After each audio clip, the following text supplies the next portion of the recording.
Yo, this is Jeremiah the Prophet, and this is the West Coast crossover, where if your team ain't the Lakers, they're trash, and if your podcast ain't this, it's weak as fuck. The Lakers are coming off an L to the Boston Celtics, and we got a little something to talk to y'all about. So y'all make sure y'all subscribe to us on Stitcher, iTunes, Google Play, and I got something for LeVar Ball. I want to tell you this. Yo, LeVar, your son's shots broke.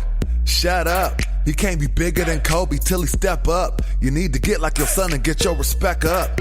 We winning and they barely ever mess up, but those shots broke. It look effed up. Shot dry as hell, you need to wet up. You need to get in the gym but get some reps up. Keep feeding so Ingram stays fed up, but your shots broke.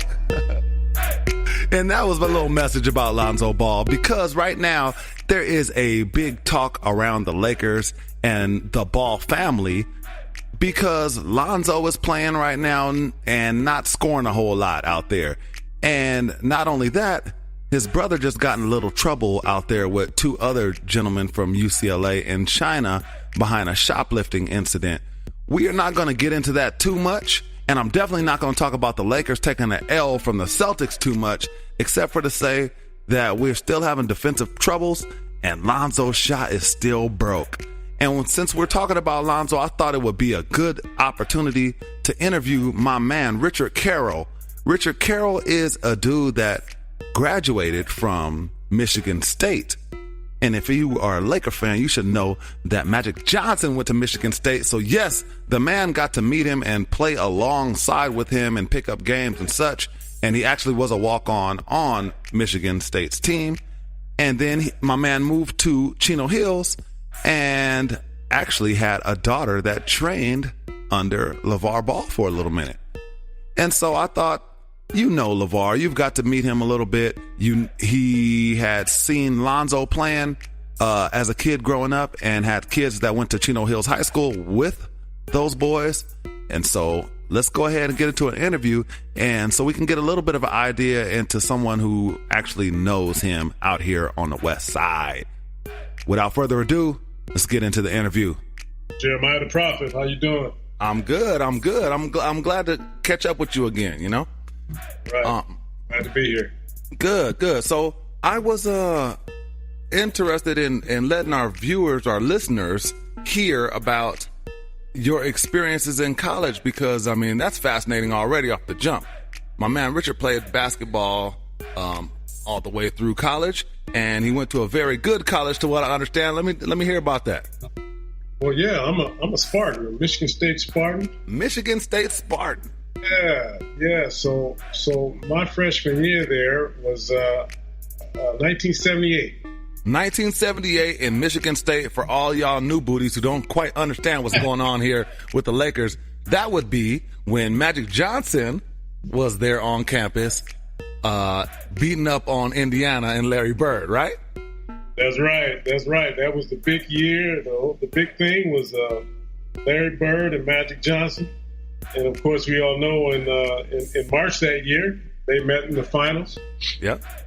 Larry Bird and his team, 33-0, I believe it was. And Magic and the Spartans had a great record, and it was a showdown.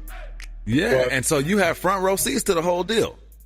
I sure did. I was a walk-on player that year. I played on the junior varsity team. Back in those days, we had junior varsity teams back in the Midwest there, and we used to play the junior colleges and what have you. But the good and special thing was our home games at Jennison Fieldhouse. At the time, we played our games just before the varsity game. So by the fourth quarter of our game, Jennison Fieldhouse used to be full. Oh. And everybody's preparing to watch Magic and the crew. So we take our showers after the game and come sit behind the bench, and we had a close-up and personal view of that special season. So I was there during the Magic Johnson era. And you were born and raised just outside of Detroit in Michigan, right? Just outside of Detroit, a little city called Inkster, Michigan. And so you have some ties. So I imagine the very next year when Magic Johnson is being drafted by the Lakers, a piece of your heart went to the Lakers off the top right there, right? Well, I got to tell you, I didn't care nothing about the Lakers before then. I knew okay.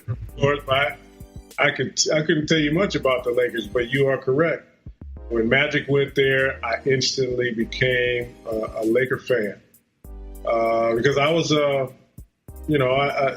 course, I knew Magic. I played with him that year. We had pickup games and what have you. Used to practice together and what have you.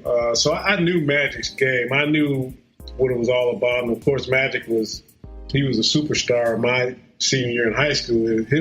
My junior year, his senior year, he was all-world, won the state title and all that. So we all knew about Magic. So, of course, when he came out here to L.A., I became a fan.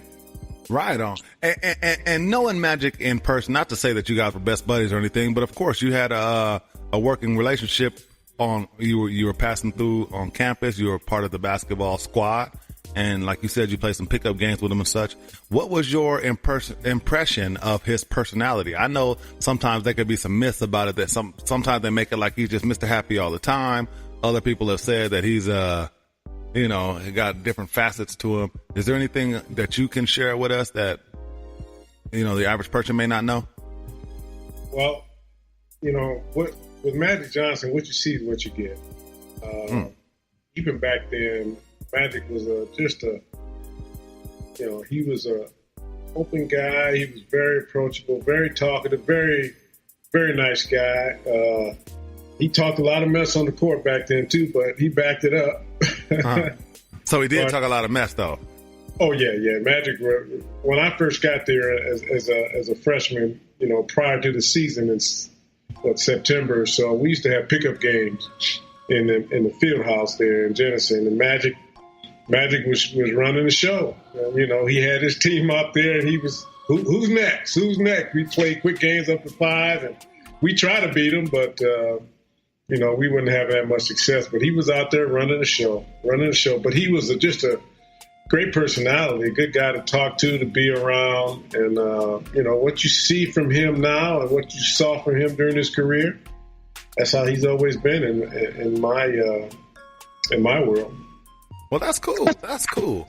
I've heard that. Yeah, that I have heard some people say that he can cuss you out with a smile, and talk a lot of stuff with a smile, But I guess that is the overarching theme that what you see is what you get. It's just a personable dude. Yeah, and more so than anything, I really had an opportunity to study his game, study how he went about taking care of his business.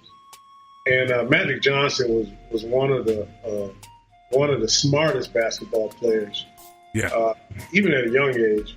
But the things that he could do, even back then, high school and college, at a 6'8", 220 pounds, whatever, it was just he was a specimen, man. He was the real deal. Nowadays, recently, there have been a lot of people talking about, LeBron has been playing point guard recently a lot over with Cleveland for the last couple of days, and he's been really successful. And I've always thought that he was a very good basketball mind, and he's always reminded me somewhat of Magic Johnson. But there's been a lot of debate lately saying, oh man, who would you rather have as the greatest as your point guard? If you could pick any dude to be the point guard, would you rather have LeBron or Magic? And I thought that was nuts.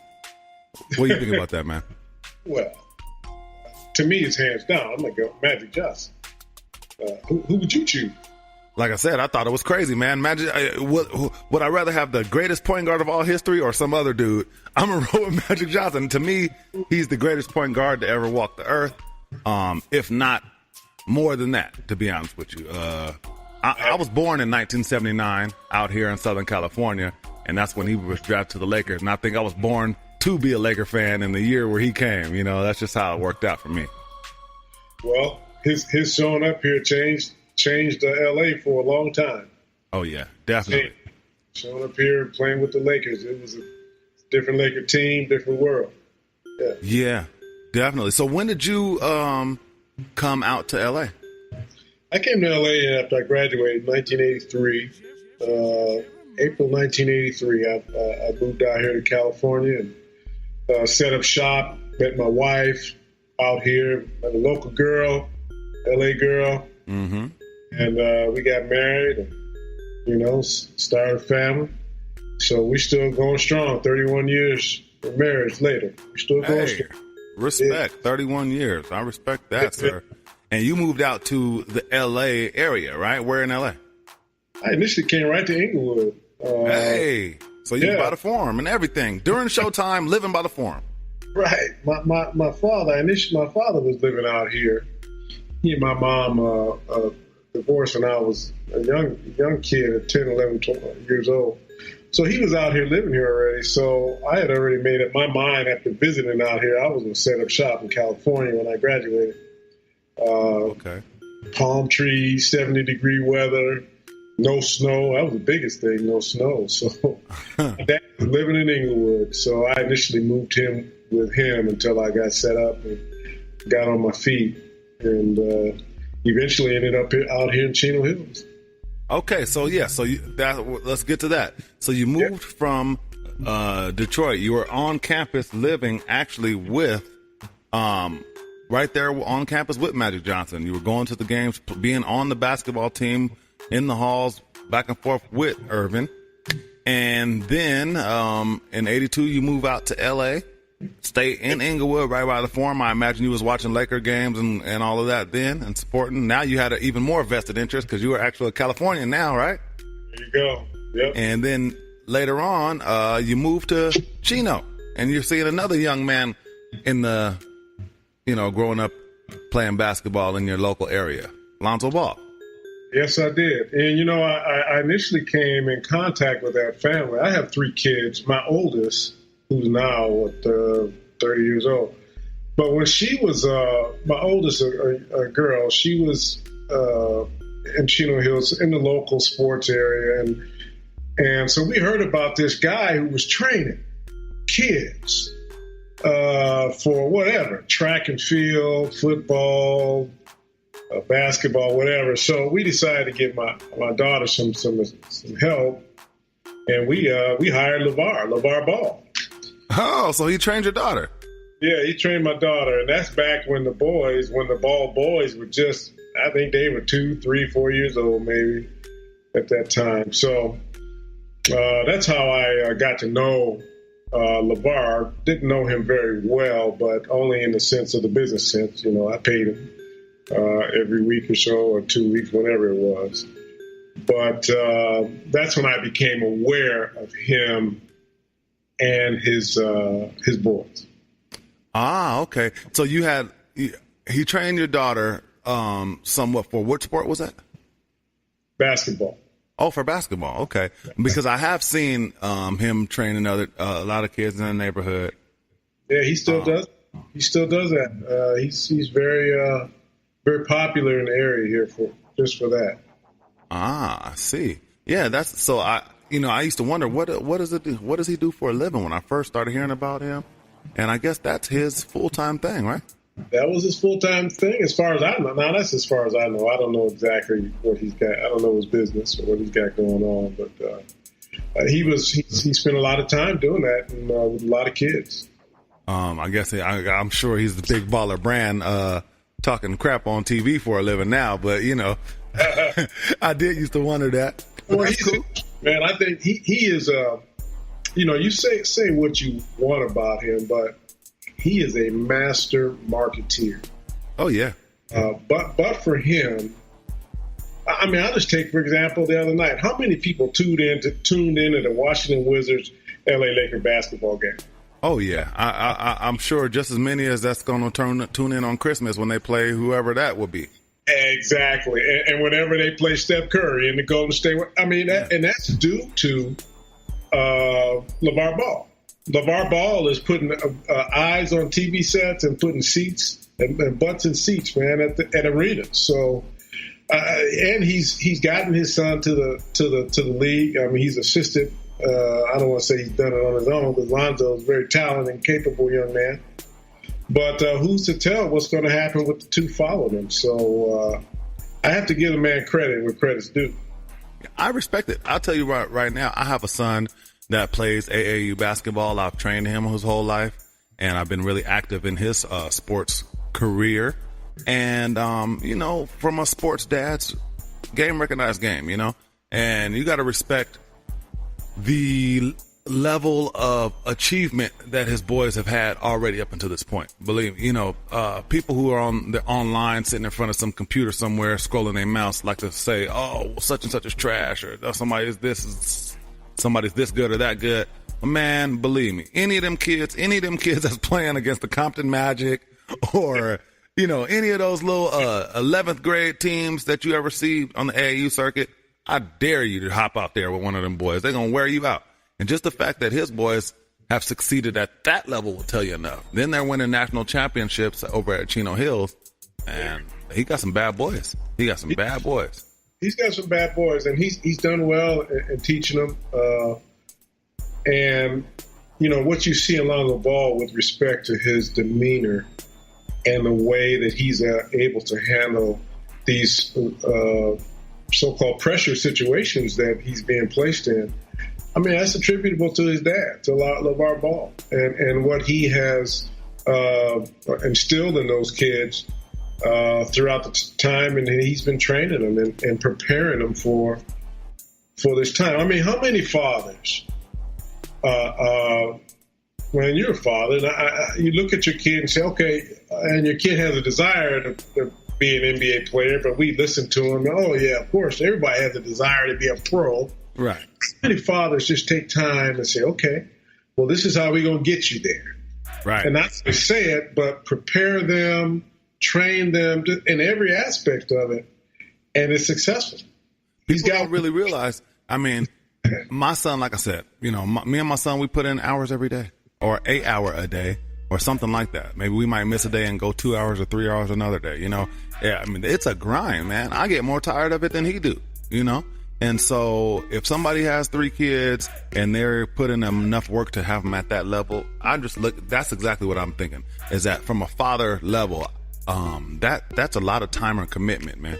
It means a lot. Now, on the flip side, I grew up in my era, man. I also grew up here in the Inland Empire, right near Chino.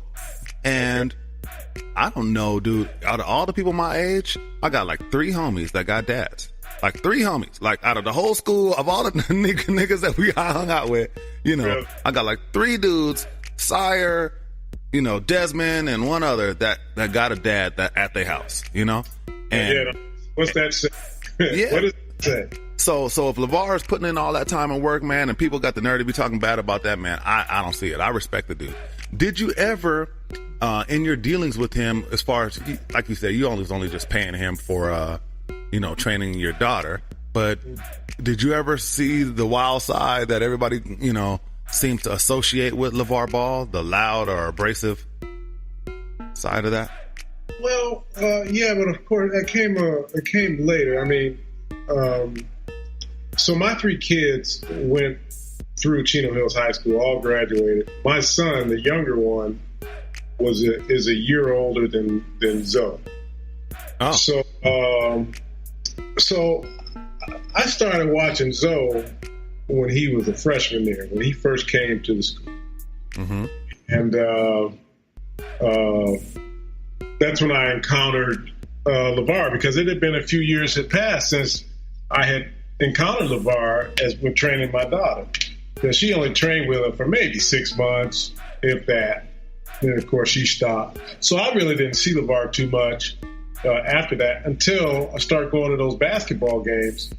And then, of course, he's got the reputation being a loud guy in the stands, coaching the teams and what have you. So coaching from the stands.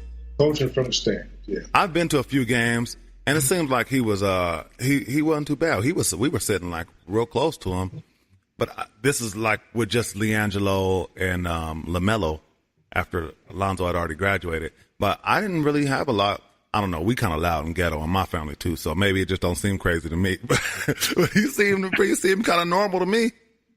Yeah, I mean, he depends on him. Well, you must have been at a real chill game or whatever. But some of the games, yeah, we were blowing out Upland. They were blowing out Upland at the time. Oh, it was Upland. All right. Last time.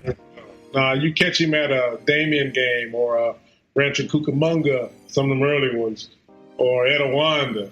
You know, he's a little vocal. He's a little vocal. Any stories of anything that you saw particularly that jump out of your mind? No, I just remember sitting next to him on one particular game. This was early on, because usually when I was a basketball official in this area out in what we call. Oh, you look familiar. Maybe I've been to a game that you reffed. Yeah, maybe. I started reffing in 1992 all the way through 2005. Ah, okay. So when I go to games, especially back then, I would have a spot on the opposite the benches, opposite the table in the stands, on the very first row at half court. Okay.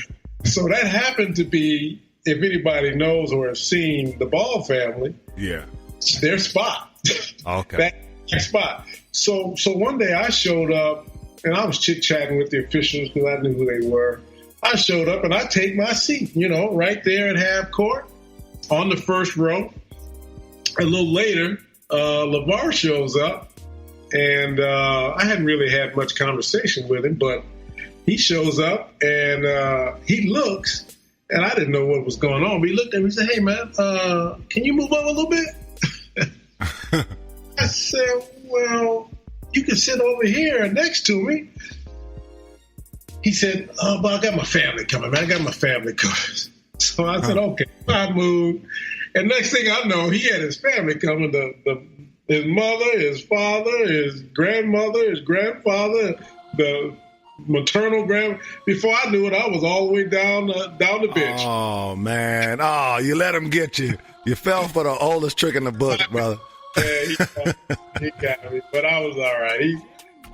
What impacted me and what I did see watching that very first time, I think, watching those Ball boys, or watching Lonzo, I think it was interesting. When his grandparents came into the gym, mm-hmm. While Lonzo was up there warming up, he comes over to the stands and he kisses both of his grandmothers, kissed both of them on the cheek and greeted them. Hi. And man, I just thought that was just cool.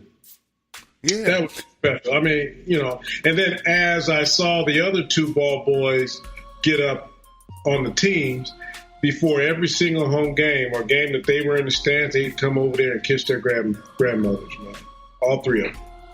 That brings me to another question about the boys, because I've noticed that it appears that they seem to be some pretty decent kids. I know Melo seems like he's the wildest one, and Jello's kind of quiet, it seemed like. But do you have, in my opinion, they seem like some pretty well-behaved kids, man. I'm from the hood, man, out here, and I didn't see some kids wilding. There's a lot of people that play basketball and it goes to their heads real big time. They're the most famous basketball players from out this area ever, and they seem pretty cool. Have you got that same vibe? Yeah, they're very cool, man. And not only that, they're smart. The teachers rave about their grades and their in class. Like you said, Melo's kind of the more out there one. He's a young kid, though. He's a young guy. He's out there having his fun. Yeah. But they're good kids. Don't get in trouble. From all that I understand and what I know, and from talking to my son who was in school with him, they're good kids. They take care of business in the classroom, and they take care of business on the basketball court as well. So, I've not heard any negative things about them. Okay. Well, that's cool, man. Could you just give me a little bit of insight on something that you may have seen from Lonzo when you were watching him all the way since his freshman year? Could you tell already at his freshman year that he was that good, or was he just another one of the kids then? I'm going to tell you, the very first game I saw him play as a freshman. No, I'm sorry. This was because his younger brother was there. Jello was there by now. So maybe he was Jello was a freshman. He was a sophomore. Okay. But when I initially saw him play, I said, "Oh, this kid is special." What struck me was his not just his basketball abilities, but he was the smartest dude on the court, man. He was just from a basketball IQ. He was just doing stuff, and he was way ahead of these kids, way ahead. But this particular play that comes to mind, there was a Chino Hills was playing defense on the visitors' end of the court. Visitors put a shot up, hits the rim, careens, and it's going out of bounds on the sideline. The ball is going out of bounds, but it's in the air, but it's heading on the sideline out of bounds. Lonzo Ball, from wherever he was, he heads for the sideline, and he's going with a full head of steam. He was gonna, if he didn't stop, he was gonna fly right into the crowd. But he's heading for the ball. As soon as he's going for the ball, Jello Ball just makes a beeline down the court. Lonzo Ball leaps in the air, grabs the ball in midair, and without looking, at some point I guess he looked, he flung the ball behind his back, a wraparound pass, full length court, right on the money to his brother Jello, who just laid it up. And then he fell into the crowd right after he did it. Wow. And I saw that, I said, you know what, this kid's going to be in a pro real soon. He's a one-and-done guy. You could tell then, and during his sophomore year that he was a one-and-done guy. 3 years from then at UC or whatever college he was going to go to. During his sophomore year. And then later I saw him, actually it was his senior year, he had a rather nagging injury, probably from about halfway through the season on. A finger injury, but I saw him the night that he injured that finger, and coach didn't pull him out the game. He played, and it was on his shooting hand, his right hand, but he played that game with one hand, pretty much, with his left hand. He played that entire game with his left hand and dominated. I saw him make passes with his left hand I've never seen anybody do. And as a matter of fact, he came out at halftime before the second half started. He was out there shooting left-hand three-pointers. Left-hand three-pointers and making them with far better form than he shoots his right hand. Left-hand three-pointer like it was nothing. He'd go to the free throw line, shoot a left-hand free throws like it was nothing. So his left-hand form is better than that weird-looking right-hand form. Yeah. Oh, absolutely. Absolutely. So you got to see Magic Johnson as a 19-year-old, honestly. And then you got to see Lonzo Ball at 19 years old. You mentioned that each of them was far beyond their years as far as basketball IQ goes. Is it a whole big difference in level, or do you see a lot of that Magic Johnson in Lonzo? Well, that was the first person that came to mind when I saw him play. It wasn't Jason Kidd. Even when he was 19? Yeah. When he was 17, actually, or 16 or 17. Yeah, Magic Johnson. That was the first player that came to mind. Simply because of the way number one, because of his size and the way he controlled the games, his court vision and his IQ. Magic Johnson came to mind first before anybody. Yeah, he's just got one of those. Hold on a second. He just got one of those games. Excuse me, that was some distraction in the background. That's cool. So he was a Magic Johnson kind of guy. Magic, more athletic. He and Magic had similar. I mean, they weren't the great. Actually, he's a better shooter than Magic was. Magic didn't have a great jump shot when he was. Even when he entered the league, he didn't have the best. He didn't have a jumper. He had a set shot. That jumper came later in his career, but he was just more athletic than Magic. Had the size, had the court awareness, had the basketball IQ. Wow. That's high praise, bro. That's high praise from someone who went to school with Magic and was a big Magic fan. Yeah. Right. Wow. Well, I think this has been fascinating to talk to someone who has an inside view from both perspectives. Excuse me. I would like to know what you think Lonzo's going to do going forward. Before we get off the phone here, what do you project for Lonzo in the future? And then maybe later on we can talk again and revisit this. All right, no problem. But Alonzo's going to be special in this league. He's going through now, I guess I can kind of equate it to a boxing match. First couple rounds, feel-out rounds. Fighters are feeling each other out, not very much damage going on. And that's kind of what's happening with Lonzo Ball right now. Him missing those preseason games really, really hurt him because he's out of shape, out of NBA shape, number one. And he wasn't able to gel and learn his teammates in these game situations. Which is extra important for a player like Lonzo.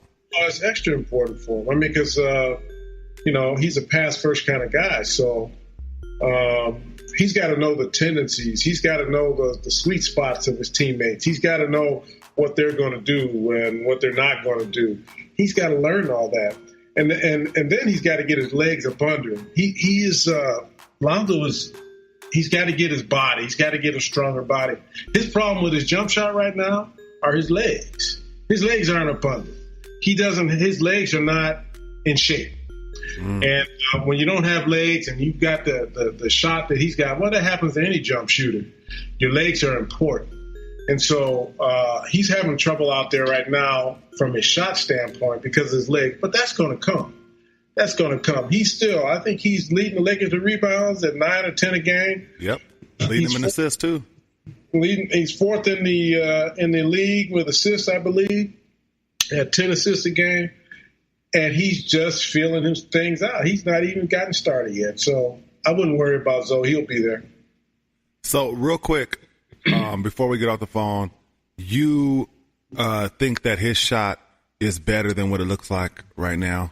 I know the answer to this already, but I'm saying this for the people out there, man, that are tripping out, worried about that the ugly shot and being broke. Yeah, don't trip out on that shot. That shot is man, I've seen him make some amazing baskets from deep and quite consistently. I wouldn't worry about the shot. Shot's going to fall. It's going to come. The more comfortable he gets, it's going to happen. So don't trip out on the shot. Hey, we'll leave it at that because I definitely been saying the same thing, man, and I'm glad that you agree with me on there. I saw him knocking down them shots at UCLA and, frankly, back when he was at high school, and they were much further than the NBA three-point line. They talk about, the three-point line is further than when it was in high school. I was like, yeah, he was 5 feet behind that thing. Exactly. Yeah. So, hey, I'm glad to talk to you, Rich. I appreciate it, and we want to definitely shout you out, man. You got any shout-outs to give while you're on air?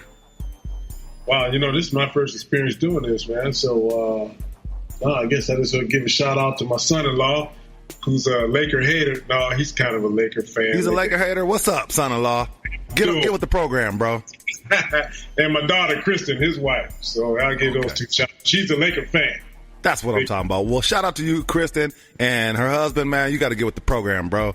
And this has been the West Coast Crossover. I'm your boy, Jeremiah the Prophet, and this was my man, Rich Carroll, and we signing out. Y'all be easy. Gone.